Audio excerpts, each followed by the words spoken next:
Bismillahirrahmanirrahim. Assalamualaikum warahmatullahi wabarakatuh. Salam sejahtera untuk kita semua. Kami dari kelompok 4 akan membawakan materi tentang mengidentifikasi audit terhadap siklus produksi, pengujian, pengendalian, dan pengujian substansi. Saya Andika Saputra sebagai moderator yang akan memandu jalannya materi pada hari ini. Adapun pemateri pada hari ini, yang pertama adalah Fitri Permata, yang kedua ada Aisyah, yang ketiga ada Dina Mulyana, yang keempat ada Syamsir, yang kelima ada Sahril, dan yang terakhir ada Jasmiati. Langsung aja, jangan panjang lebar, kita langsung ke pemateri pertama, yaitu Fitri Permata. Kepada saudari Fitri Permata, saya persilahkan. Sebelumnya terima kasih kepada moderator atas waktunya. Di sini saya akan menyampaikan materi mengenai deskripsi atau pengertian siklus produksi. Pengertian siklus produksi sendiri adalah serangkaian aktivitas bisnis dan kegiatan pengolahan data yang berkaitan dengan proses pembuatan produk dan terjadi secara terus-menerus. Adapun deskripsi siklus produksi dibagi menjadi dua jaringan. Jaringan prosedur yang membentuk transaksi manufaktur yang terdiri dari prosedur order produksi, yang kedua ada prosedur permintaan dan pengeluaran barang gudang, yang ketiga prosedur pengembalian barang gudang, yang keempat prosedur pencatatan biaya tenaga kerja langsung, yang kelima prosedur pencatatan pembebanan biaya overhead pabrik dan kos produk selesai. Yang terakhir, prosedur pencatatan biaya overhead pabrik sesungguhnya, biaya pemasaran, dan biaya administrasi dan umum. Lalu yang kedua, ada jaringan prosedur yang membentuk aktivitas perhitungan fisik sediaan. Yang pertama, prosedur perhitungan fisik. Yang kedua, prosedur kompilasi. Yang ketiga, prosedur penentuan kos sediaan. Dan yang terakhir, prosedur adjustment kos sediaan. Selanjutnya adalah perancangan program audit untuk pengujian pengendalian terhadap siklus produksi, yaitu ada rangka perancangan.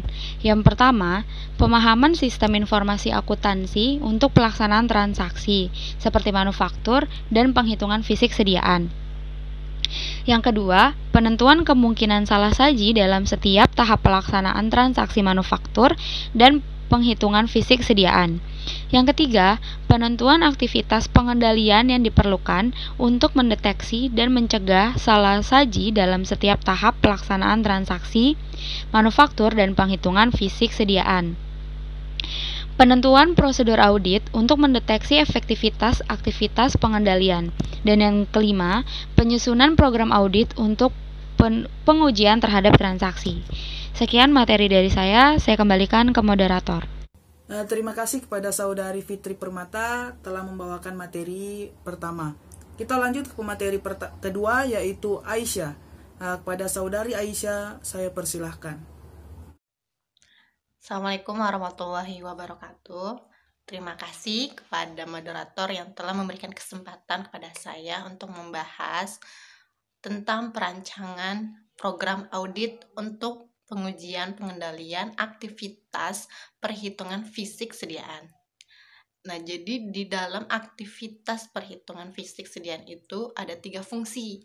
Fungsi pertama adalah fungsi perhitungan fisik yang dilakukan oleh unit organisasi tim penghitungan fisik sediaan, yang dimana dalam tim tersebut itu dipertanggungjawabkan untuk mengendalikan semua keadaan sediaan dan yang dipercaya untuk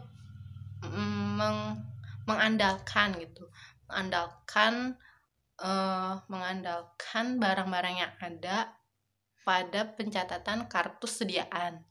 Nah, selanjutnya yang kedua itu ada fungsi akuntansi biaya. Nah, fungsi akuntansi biaya ini unit organisasinya yang dipegang itu adalah bagian akuntansi biaya, yang dimana dia mempertanggungjawabkan perkos-kos sediaannya. Jadi mempertanggungjawabkan perhitungan fisik setiap barangnya, ada barangnya.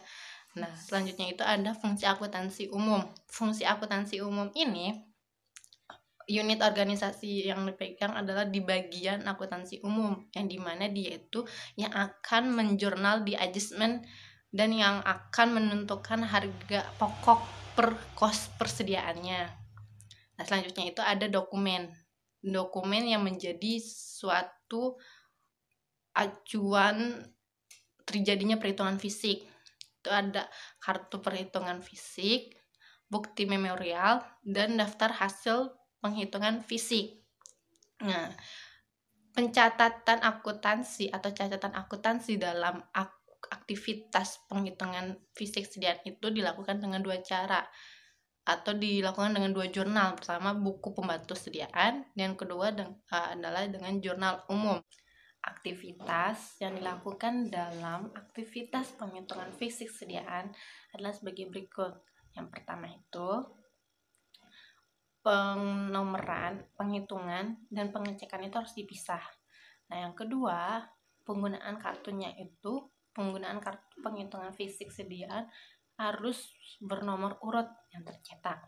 Yang ketiga, pemegang kartu penghitungan fisik sediaan harus mempertanggungjawabkan pemakaian kartu tersebut dan pencatatannya ke dalam daftar hasil penghitungan fisik sediaan. Selanjutnya yang keempat itu adalah pengecekan secara independen pencantuman kos sediaan fisik sediaan. Jadi penghitungan secara independen dan yang telah terdaftar ke dalam hasil penghitungan fisik sediaan. Selanjutnya kelima itu pengecekannya secara independen. Pengecekan yang secara independen terhadap perkalian antara kuintitas dan kos per unit dalam daftar hasil penghitungan fisik sediaan. Yang keenam itu pengecekan secara independen pos ke dalam buku pembantu persediaan berdasarkan daftar hasil penghitungan fisik sediaan. Nah, yang terakhir itu adalah panduan akun dari review pemberian panduan akun dan review pemberian kode akun. Seperti itu. Yang terakhir adalah penyusunan program audit untuk aktivitas penghitungan fisik sediaan. Nah, itu ada dua bagian, jadi kita harus melihat dari keadaannya sama kelengkapannya.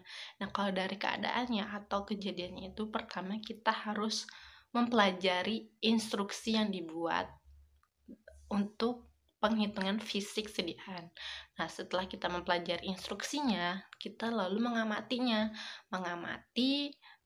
melakukan pengamatan untuk penghitungan aktivitas fisik sediaan. Setelah pengamatan, setelah kita mempelajari dan mengamatinya, selanjutnya adalah melakukan hitung uji atau tes kon. Nah, itu dari segi keadaan atau kejadiannya. Kalau dari segi kelengkapannya itu, pertama kita harus melakukan hitung kompilasi, pengujian kompilasi. Yang kedua adalah melakukan pengujian biaya, dan yang terakhir adalah untuk pengujian adjustment-nya. Nah, itulah pemaparan dari saya. Terima kasih. Wassalamualaikum warahmatullahi wabarakatuh. Saya kembalikan kepada moderator. Terima kasih kepada saudari Aisyah yang telah membawakan materi yang kedua. Kita akan ke pemateri yang ketiga. Pemateri yang ketiga adalah Dina Mulyana. Kepada saudari Dina Mulyana, saya persilahkan.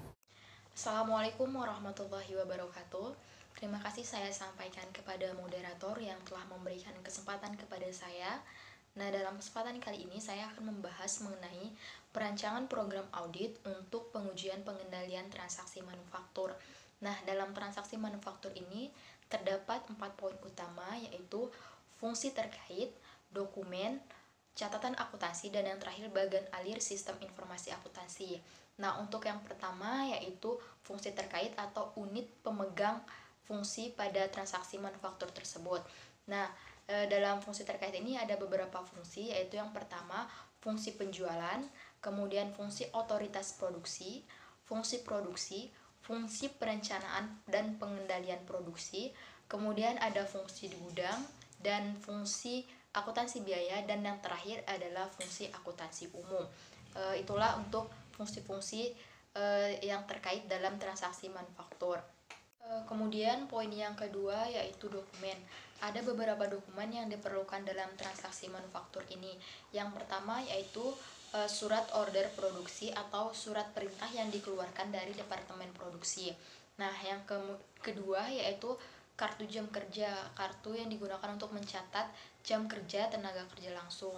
Kemudian ada buku permintaan dan pengeluaran barang gudang. Dan selanjutnya itu ada bukti pengembalian barang ke gudang, kemudian ada bukti memorial, bukti kas keluar, dan yang terakhir adalah laporan produk selesai. Nah, itu adalah beberapa dokumen yang diperlukan dalam transaksi manufaktur. Kemudian poin yang ketiga yaitu catatan akuntansi. Nah, dalam proses transaksi manufaktur ini ada beberapa catatan akuntansi yang digunakan seperti jurnal pemakaian bahan baku, jurnal umum, registrasi bukti kas keluar, kemudian ada kartu pos produk, dan ada buku pembantu sediaan, dan yang terakhir itu ada buku pembantu biaya. Itu adalah catatan akuntansi yang dibutuhkan dalam transaksi manufaktur. Kemudian yang terakhir yaitu mengenai bagan alir sistem informasi akuntansi pada transaksi manufaktur. Nah, dalam transaksi manufaktur ini ada beberapa bagan alir. Yang pertama yaitu prosedur order produksi, di mana untuk mengkoordinasikan pengelolaan produk tersebut. Kemudian yang kedua ada prosedur permintaan dan pengeluaran barang gudang. Yang ketiga ada prosedur pengembalian barang gudang. Yang keempat ada prosedur pencatatan biaya tenaga kerja langsung. Yang kelima ada prosedur produk selesai dan pencatatan beban BOP pada produk. Kemudian yang keenam yaitu prosedur pencatatan BOP sesungguhnya, biaya administrasi dan umum, serta biaya pemasaran. Yang terakhir atau yang ketujuh adalah prosedur pencatatan BOP sesungguhnya, biaya administrasi dan umum, serta biaya pemasaran dari pengeluaran kas dan yang menggunakan registrasi kas keluar serta jurnal umum. Itu adalah beberapa bagan alir sistem informasi akuntansi yang digunakan dalam transaksi manufaktur. Nah, mungkin hanya sekian yang dapat saya sampaikan, lebih kurangnya saya mohon maaf. Billahi taufiq wal hidayah. Wassalamualaikum warahmatullahi wabarakatuh. Terima kasih kepada saudari Dina Mulyana telah membawakan materi yang ketiga. Selanjutnya kita akan materi yang keempat. Kepada saudara Samsir saya persilahkan. Bismillahirrahmanirrahim. Assalamualaikum warahmatullahi wabarakatuh. Terima kasih kepada moderator. Baiklah, di sini saya akan membahas materi tentang pengujian pengendalian terhadap siklus produksi. Kita harus mengetahui dulu pengertian dari pengujian pengendalian terhadap siklus produksi. Pengendalian terhadap siklus produksi ini diterapkan dalam perusahaan manufaktur. Nah, perusahaan manufaktur ini membagi lagi siklus produksinya menjadi dua. Yang pertama transaksi manufaktur, dan yang kedua itu aktivitas perhitungan fisik persediaan. Kemudian transaksi manufaktur ini membagi lagi prosedurnya menjadi 6. Yang pertama itu prosedur order produksi, yang kedua prosedur permintaan dan pengeluaran barang gudang, yang ketiga prosedur pengembalian barang gudang, keempat prosedur pencatatan biaya tenaga kerja langsung, kelima prosedur pencatatan pembenahan biaya overhead pabrik dan pos produksi selesai, dan keenam prosedur pencatatan pembebanan biaya overhead pabrik sesungguhnya. Kemudian kalau prosedur menurut membentuk aktivitas perhitungan fisik yaitu terbagi menjadi 4. Yang pertama prosedur perhitungan fisik, dan yang kedua prosedur komplikasi, dan ketiga prosedur penentuan kos sediaan, dan keempat itu prosedur adjustment kos sediaan. Kita juga harus tahu tujuan dari audit terhadap siklus produksi. Tujuannya adalah untuk memperoleh bukti mengenai masing-masing arsip signifikan yang berkaitan dengan transaksi dan saldo siklus produksi. Tujuannya itu ditentukan berdasarkan 5 kategori. Yang pertama keberadaan atau keterjadian, yang kedua kelengkapan, dan yang ketiga hak dan kewajiban, keempat penilaian atau lokasi, kelima itu penyajian dan pengungkapan. Kemudian di sini kita juga membahas tentang perancangan program audit untuk pengujian pengendalian terhadap siklus produksi. Nah, perancangan program audit untuk pengujian pengendalian terhadap siklus produksi itu terbagi menjadi 5. Yang pertama, pemahaman sistem, kedua penentuan, ketiga penentuan aktivitas, keempat penentuan prosedur audit, dan kelima penyusunan program audit. Kemudian kita juga membahas rancangan program audit untuk pengujian pengendalian transaksi manufaktur.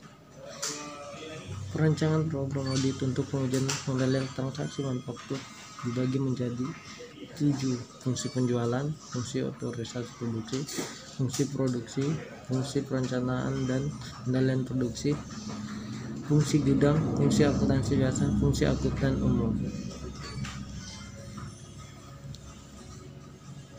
Kemudian kita membahas tentang aktivitas pengendalian yang diperlukan dalam transaksi manufaktur, yaitu dibagi menjadi ada 12. Pada masa transisi perubahan wilayah di atas, dimana yang ke-12 itu yang pertama pemisahan fungsi akuntansi biaya dari fungsi produksi, kemudian pemisahan fungsi gudang dari fungsi produksi, ketiga surat order produksi otorisasi oleh kepala fungsi produksi, dan yang keempat daftar kebutuhan bahan dan daftar kegiatan, kelima bukti permintaan, 7 kartu jam kerja, 8 penggunaan tarif biaya overhead pabrik, 7 tadi penggunaan tarif biaya, 8 bukti kas keluar, 9 surat order produksi, 10 penggunaan kartu kas, 11 penggunaan laporan produk, 12 secara periodik, 13 penggunaan paduan. Oke, demikian yang sudah saya sampaikan. Saya Iris, assalamualaikum warahmatullahi wabarakatuh. Terima kasih kepada saudara Samsir yang telah membawakan materi yang keempat. Kita akan ke materi yang kelima. Kepada saudara Sahril, saya persilahkan. Bismillahirrahmanirrahim. Assalamualaikum warahmatullahi wabarakatuh. Perkenalkan, nama saya Sahril Purnama. Sebelumnya saya ingin berterima kasih kepada moderator karena telah memberikan saya kesempatan untuk menyampaikan materi, yaitu tentang deskripsi sediaan dan prinsip akuntansi berterima umum dalam penyajian sediaan dalam neraca. Deskripsi sediaan merupakan unsur aktiva yang disimpan dengan tujuan untuk dijual dalam kegiatan bisnis yang normal atau barang-barang yang akan dikonsumsi dalam pengolahan produk yang akan dijual. Sediaan umumnya mendapat perhatian yang lebih besar dari auditor di dalam auditnya karena berbagai alasan berikut ini. Yang pertama, umumnya sediaan merupakan komponen aktiva lancar yang jumlahnya cukup material dan merupakan objek manipulasi serta tempat terjadinya kesalahan-kesalahan besar. Yang kedua, penentuan besarnya nilai sediaan secara langsung mempengaruhi kos barang yang dijual, sehingga berpengaruh pula terhadap perhitungan laba tahun yang bersangkutan. Yang ketiga, verifikasi kuantitas, kondisi, dan nilai sediaan merupakan tugas yang lebih kompleks dan sulit dibandingkan dengan verifikasi sebagian besar unsur laporan keuangan yang lain. Yang keempat, seringkali sediaan disimpan di berbagai tempat sehingga menyulitkan pengawasan dan perhitungan fisiknya. Yang kelima, adanya berbagai macam sediaan menimbulkan kesulitan bagi auditor dalam melaksanakan auditnya. Selanjutnya, prinsip akuntansi berterima umum dalam penyajian sediaan dalam neraca sebagai berikut. Yang pertama, laporan keuangan harus menjelaskan bahwa sediaan dinilai dengan lower of cost or market dan harus menyebutkan metode yang digunakan dalam menentukan kos sediaan.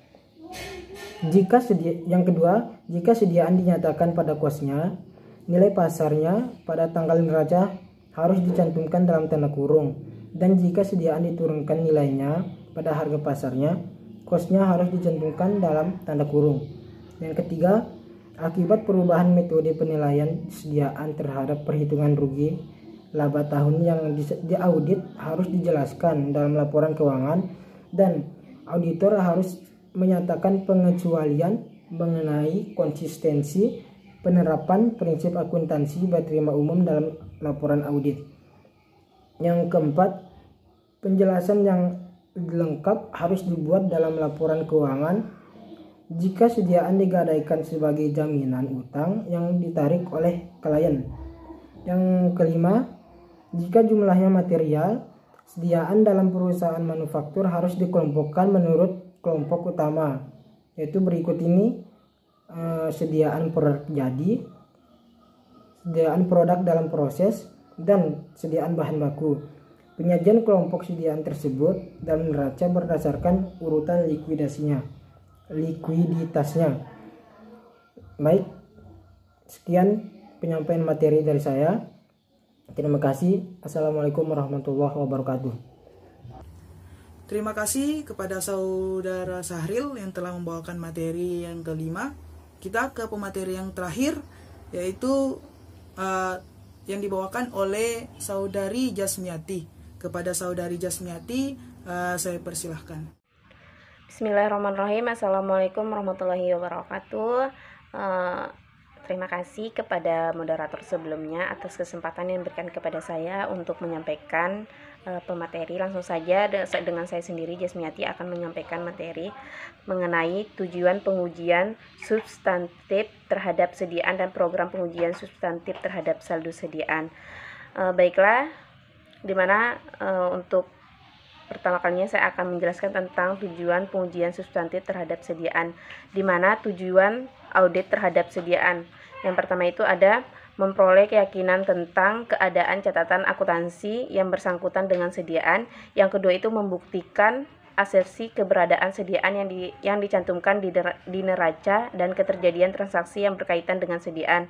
Dan poin ketiga ada membuktikan asersi kelengkapan transaksi yang berkaitan dengan sediaan yang dicatat dalam catatan akuntansi dan kelengkapan saldo sediaan yang disajikan di neraca. Dan di poin keempat di sini ada membuktikan asersi hak kepemilikan klien atas sediaan yang dicantumkan di neraca. Di poin kelima ini membuktikan asersi penilaian sediaan yang dicantumkan di neraca. Dan untuk poin yang keenam, membuktikan asensi penyajian dan pengungkapan sediaan di neraca. Dan untuk ke poin selanjutnya, saya akan menjelaskan mengenai program pengujian substantif terhadap saldo sediaan, di mana pada poin pertama ini ada tentang prosedur audit awal, yang kedua itu ada prosedur analitik, yang ketiga ada pengujian terhadap transaksi rinci, yang keempat itu ada pengujian terhadap saldo akun rinci, yang poin terakhir ada pemeriksaan penyajian dan pengungkapan sediaan di neraca. Mungkin itu saja yang dapat saya sampaikan. Kurang lebihnya saya minta maaf apabila dalam penyampaian ini ada yang kurang jelas atau apa, mungkin nanti bisa dipersilakan oleh moderator. Terima kasih. Assalamualaikum warahmatullahi wabarakatuh. Terima kasih kepada saudari Jasmiati telah membawakan materi yang terakhir. Sekian dari kelompok kami.